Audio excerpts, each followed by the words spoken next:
Por eso yo me siento sumamente halagado de poder compartir con ustedes estos momentos y buscarle de alguna manera un poquito de historia de un pasado reciente y de un presente a este fútbol de Córdoba que tanto queremos, que tanto amamos, por lo menos de mi parte, ¿no? Es decir, yo he tenido la oportunidad de irme a trabajar a muchos lados y concretamente a Buenos Aires, y por distintos motivos la he desechado, es decir, me he quedado y me he querido convertir en un, no sé si existe el título de periodista deportivo cordobés, pero desde acá, desde esta trinchera, desde el fútbol cordobés, tratar de buscarse un lugar. En la época en que yo comencé no había, por desgracia o no sé cómo decirlo, esta suerte que tienen, porque veo que debe haber muchos chicos que han estudiado, que deben estar estudiando periodismo. No había escuelas de periodismo. La escuela de periodismo de quien les habla, y gracias, bueno, a la edad que uno tiene, obviamente, ¿no? Se configuraba con charlas de café desde, recuerdo a don Adolfo Pedernera, que fue técnico de Talleres, al maestro Rubén Bravo, que nos juntábamos en el viejo Crillón o en las concentraciones, es decir, a don Ángel Labruna. Y después, eso como yo creo que son tres íconos irrepetibles en la historia del fútbol argentino. Y después vinieron técnicos más jóvenes, como el Coco Basile, como Saporiti, y ahí nosotros aprendíamos, preguntándoles a ellos y a los maestros que teníamos al lado, aprendíamos. El fútbol de Córdoba dice que también va muy condicionada con la evolución de la sociedad y de todos los estamentos de la sociedad.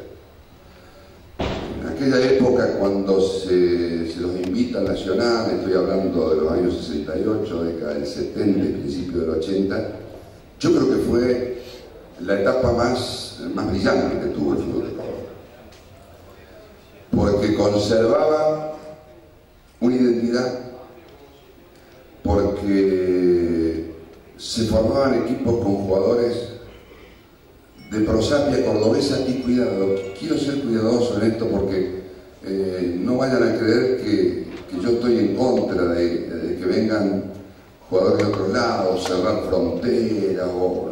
No, simplemente estoy narrando historias que produjeron resultados de una determinada manera, utilizados de una forma, y resultados de otra manera, utilizados de otra forma. Pero los responsables, no hay nadie en particular. Yo creo que es un sistema que hay que cambiarlo, pero en aquella época el jugador nacía en Córdoba, vivía en Córdoba, ejercía su evolución futbolística en Córdoba y se proyectaba de una manera espectacular de Córdoba hacia el fútbol nacional.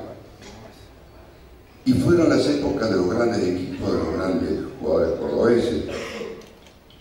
No voy a entrar a nombrar formaciones de aquel Belgrano del 68, o después vino el Talleres del 70, a este se sumó el Racing de la década del 80, provocando, vuelvo a repetir, para mí históricamente la mejor época del fútbol de Córdoba, que me permitió a mí disfrutarlo muchísimo. Yo por eso soy un deudor permanente del fútbol de Córdoba y sobre todo de aquella época, porque era un verdadero orgullo ir acompañando a un equipo cordobés en esas instancias. 3.000, 4.000, 5.000 personas con Talleres, cuando estaban en el 70, un poquito menos con Racing, pero igual, un fenómeno espectacular, con Belgrano igual. Un fútbol respetado por propios y por extraños. Es decir, por ahí nuestra actividad como periodista pareciera que nos enfrenta en determinados momentos con los actores, como son técnicos, dirigentes y jugadores de los equipos. Pero es una relación que así se debe dar, enfrentados pero no confrontados, que por ahí donde ahí se confunde un poco al actor, es decir, al dirigente de fútbol, al técnico de fútbol y al jugador del fútbol. Es decir, por ahí ellos confunden con que por ahí parte de la prensa o la prensa está confrontando con él. Y de ninguna manera están enfrentados, porque así debe ser. Recién estaba conversando con el presidente del instituto y me decía, la única posibilidad que yo tengo de llegar a los socios y de decirle cosas a los socios es a través de la prensa. Y esa es nuestra misión. Que por ahí también tenemos que analizar las cosas, porque es lo que debemos hacer, es nuestra función.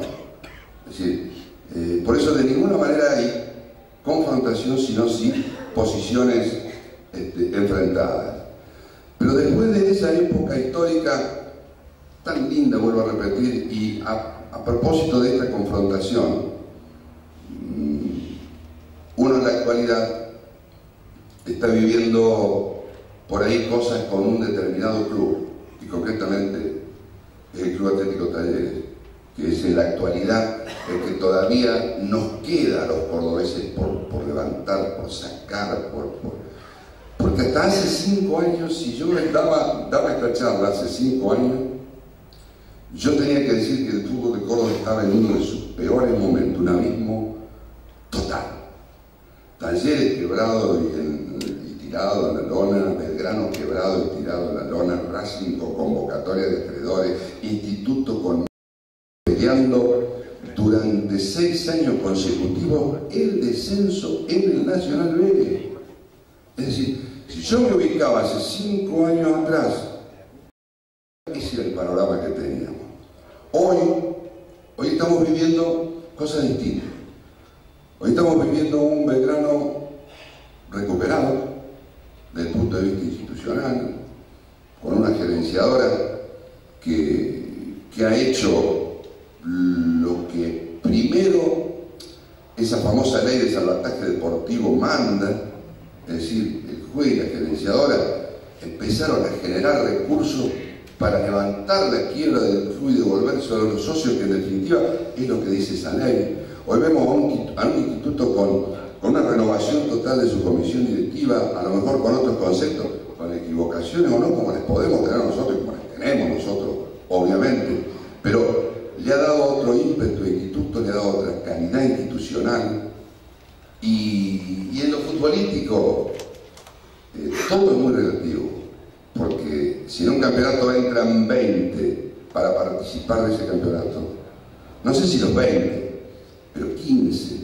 están preparados para ascender, para ser campeón. O sea que se está luchando contra muchos clubes, contra muchos equipos que están en la misma situación. Y en toda lucha vos podés poner todo lo mejor que vos tengas, pero en este fútbol, que es un juego por oposición y que el otro también trata de poner todo lo mejor que tiene, pero también impidiendo que vos puedas, con lo mejor que tenés, hacer las cosas, no es tan sencillo el decir voy a ascender. Y esto lo digo fundamentalmente por el instituto, y se lo dije personalmente a Barrera, y se lo dije al ex técnico Marcelo Boneto cuando el año pasado comenzaba el campeonato y me dijeron en los programas: si nosotros no ascendemos es un fracaso. Yo digo, se van a equivocar porque hay un montón de clubes que quieren ascender, y yo creo que el instituto con Boneto sacó 60 puntos, por ahí jugó bien, no es un fracaso, es un club que no llegó a cumplir un objetivo, pero de ninguna manera es un fracaso. Entonces el panorama del fútbol de ahora es un poco distinto, y yendo a ese tema de Talleres, es el que queda, es el que no le encuentran la vuelta. No le encuentran la vuelta, a pesar de que yo tengo un concepto bien claro de cuál sería lo que habría que hacer con Talleres. Nos puede encontrar confrontados o enfrentados a un club que yo tengo que serles muy sincero, y les soy muy sincero, a un club, a una institución, a unas siglas, que yo en lo personal le debo, pero le debo un montón de satisfacción. Pero un montón de satisfacción y además un montón de posibilidades. Gracias a Dios yo con ese taller he recorrido el país, primero, vuelvo a repetir, con 4.000, 5.000 personas, e íbamos a cualquier lugar del país, y los extraños, Salta, Corrientes o el mismo Buenos Aires, se asombraban, nos respetaban, nos preguntaban, y estoy hablando del famoso taller de Ludueña, de Valencia, de Bravo, de Reynana, de Galván, un taller que nos dio 3 campeones del mundo genuinamente del fútbol cordobés. Y con ese taller yo me estoy enfrentando ahora, o no con talleres, sino con la manera en que desde el juez, para muchos que lo han dirigido, se han equivocado. Yo no estoy hablando de ninguna manera nunca de malas intenciones, pero se han equivocado. Porque de todos, yo digo que Talleres, el que si se hubiera adoptado la primera postura, y vos te debes acordar, Omar, que llevó a Aznar, el doctor Aznar, apenas se decretó la quiebra, por muchos integrantes de este fondo de inversión, que era lo que cada uno de nosotros, digo, haría en la vida. ¿Quién de nosotros no ha tenido deudas en esta vida? Y si no tenés deuda y tenés una parte del patrimonio, es decir, si yo te debo al banco acá 10.000 pesos, o 20.000 o 30.000, y tengo 2 departamentos y un auto, ¿cuál es la mejor manera de salir rápido de esa situación, de volverme a convertir en una persona hábil? Yo sé que al auto lo quiero, yo sé que al departamento me costó muchísimo comprarlo, en este caso estoy hablando de que el predio es bárbaro, pero ¿qué hubiera sido preferible? Vender parte de ese predio allá, 5 o 6 años atrás, pagar a los acreedores y seguir evolucionando normalmente como un club de fútbol, o pasar por todos estos tironeos. Yo digo que a Talleres lo están tratando como Tupac Amaru, es decir, uno lo agarra del brazo derecho, otro del brazo izquierdo, otro de las piernas, lo tironean. Espero que no lo desgarren, espero que no que a Talleres me lo sigan conservando, y digo que lo sigan conservando porque soy un defensor a ultranza del fútbol de Córdoba. Entonces ahí hay una confrontación, porque bueno, yo puedo estar cometiendo errores o ver la cosa de otra forma o distinta y con errores, pero volviendo otra vez a esa época de la historia de los grandes jugadores, se va reconvirtiendo el fútbol nacional y mundial en un negocio. Que a mí me parece que está bien. Yo no voy a discutir en esta sociedad que no haya negocio. No está ni mi cabeza ni mi mente.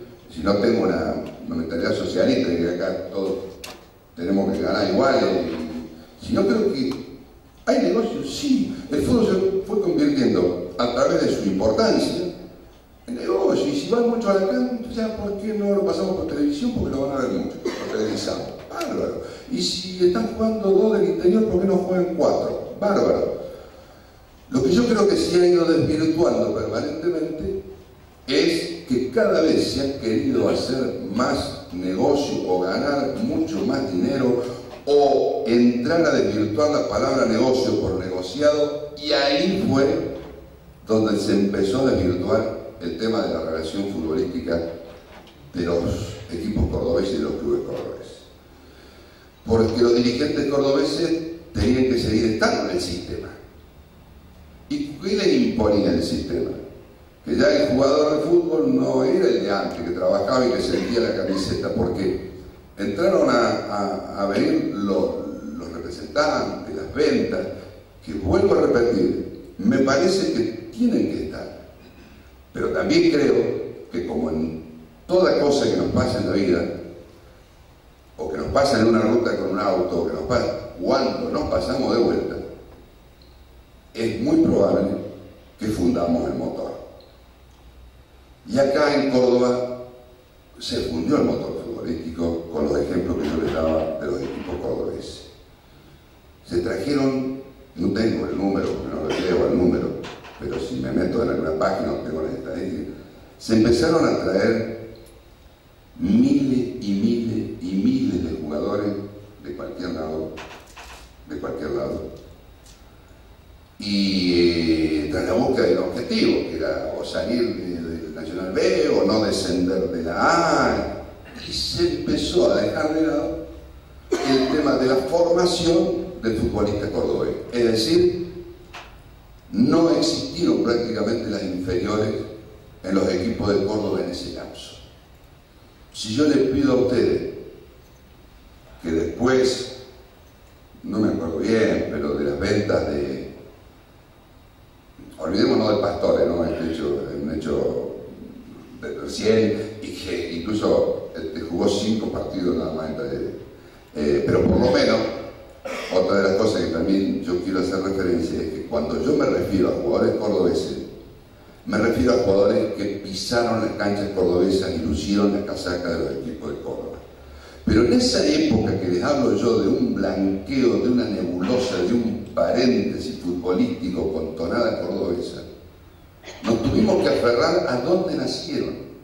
Y entonces yo veo que se escribe, que se habla del cordobés Samuel, cuando con todo el respeto Samuel debe haber ido a Córdoba 2 veces a hospedarse en un hotel y a jugar con otra casaca, lo mismo que Nicolás Urdizo, lo mismo que esto, que sí, nacieron en la provincia de Córdoba, pero ¿cómo será que no tenemos que cuando hay el cordobés de La Parra, no conoce Córdoba ese chico?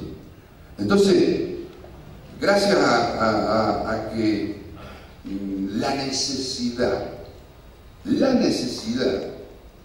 por la debacle económica que se tuve, les hizo pensar algunos más que otros, y en este caso pongo el caso concreto de Belgrano, en la formación de jugadores de las inferiores. Yo me remonto a, no sé cuáles fueron los últimos grandes jugadores que fueron cordobeses a nivel nacional. Galleto, el Diablo Ponserra, aquella época, estamos hablando de 15 años atrás. Después ninguno. No ha pasado ninguno. Y ojo que eso que estoy hablando del fútbol de Córdoba está pasando con el fútbol nacional. Está pasando con el fútbol nacional. No hay más figuras. Cuéntenme, ¿qué jugador de algún club de Buenos Aires está en la mira de un europeo en esta temporada? Ninguno. El gran pase es el de Pastore, posiblemente al Barcelona o al Inter, pero ya pasó a Europa, después no hay otro. Y ahí se produce la gran debacle, ahí se apela, yo digo, a lo que permanentemente hay que apelar. Esto es como cualquier negocio. Si yo tengo una verdulería y vendo todo lo que tengo en el stock, pero no le compro más al que siembra y me saca la plantita nueva, voy a terminar vendiéndole la misma manzana, que es lo que pasó con los jugadores de fútbol acá y pasa. Le vendo la misma manzana a todos, y esa manzana un día está floja, de tanta manosearla, no sirve para comer. Y eso nos pasó a nosotros en el fútbol de